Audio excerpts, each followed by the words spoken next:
For years, Malta allowed foreign investors to obtain an EU passport by making large financial contributions, purchasing property, and paying additional fees. The minimum buy-in started at €600,000, climbing as high as €750,000 plus extras. But for the EU's top court, this arrangement crossed a line. In their eyes, Maltese citizenship, and by extension EU citizenship, was being commodified, sold off to investors with no requirement to actually live or integrate in the country. The ruling wasn't just about Malta, it set a precedent. The core principle is that European citizenship can't simply be bought. By letting people acquire passports with little or no real-world connection to the country, Malta had undermined the very meaning of citizenship in the European Union. This is where Portugal comes under the microscope. While it's technically a residency program, Portugal's Golden Visa has some remarkable similarities. Investors need to put in at least €500,000, then maintain residency for 5 years before becoming eligible for citizenship. Yet the process has a striking loophole, the so-called one-week rule. Participants only need to spend 7 days a year in Portugal to maintain their residency status. Over 5 years, that amounts to just 35 days in the country before you can potentially apply for an EU passport. This minimal physical presence has raised eyebrows across Europe, especially in the wake of the Malta decision. It's likely that EU authorities will begin looking more closely at this low-bar requirement and question whether it fits with European values or legal standards. As if that weren't enough, Portugal's political environment is adding extra uncertainty. The country just held its third election in 4 years, bringing the AD coalition back to power. This new government ran on promises to tighten up citizenship requirements. They've spoken openly about extending the minimum physical presence rule and stretching the 5-year pathway to citizenship. We've already seen how quickly things can change.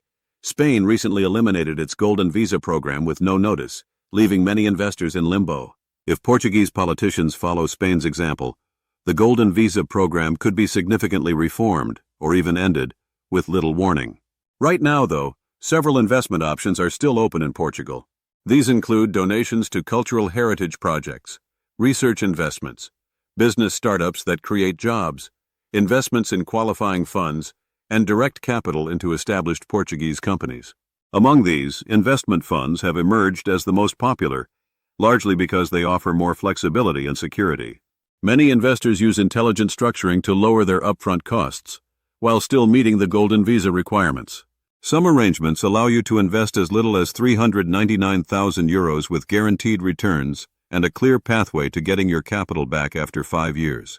One question investors keep asking is whether their assets are truly safe if the rules change midway. Historically, Portugal has always protected current participants when modifying or removing its programs. This is called grandfathering. If you're already in the system, you stay in the system, and your investment remains protected and legally secure, no matter what changes may come in the future. This applies not only to your status but also to your capital.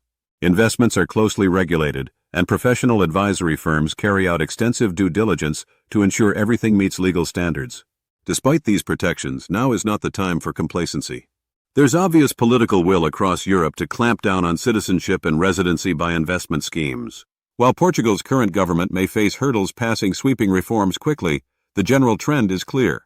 Once governments decide to tighten up or terminate these programs, change comes swiftly, sometimes with only weeks or months of notice.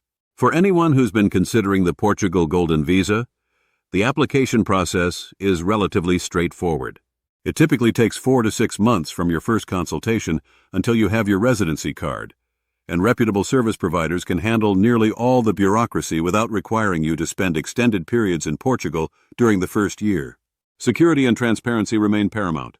All qualifying funds are rigorously regulated, and top advisory firms examine every element of the investment, from asset allocation to management history, to provide solid guarantees that your money is safe, accessible, and that you'll recover your full investment at the end of the process. The Malta court decision has accelerated the EU's opposition to citizenship for investment programs, while Portugal's new government is openly promising more stringent requirements. Combine this with the sudden closure of Spain's Golden Visa, and the message is loud and clear. If you're serious about acquiring EU residency or citizenship through investment, taking action now is not just advisable, it may be essential. Once the opportunity closes, it's unlikely to return in the same form for many years to come. If you want to reduce your taxes to single digits, Make your assets impossible for anyone to touch, and gain more freedom with second citizenships. Get in touch with Liberty Mundo and book a consultation call.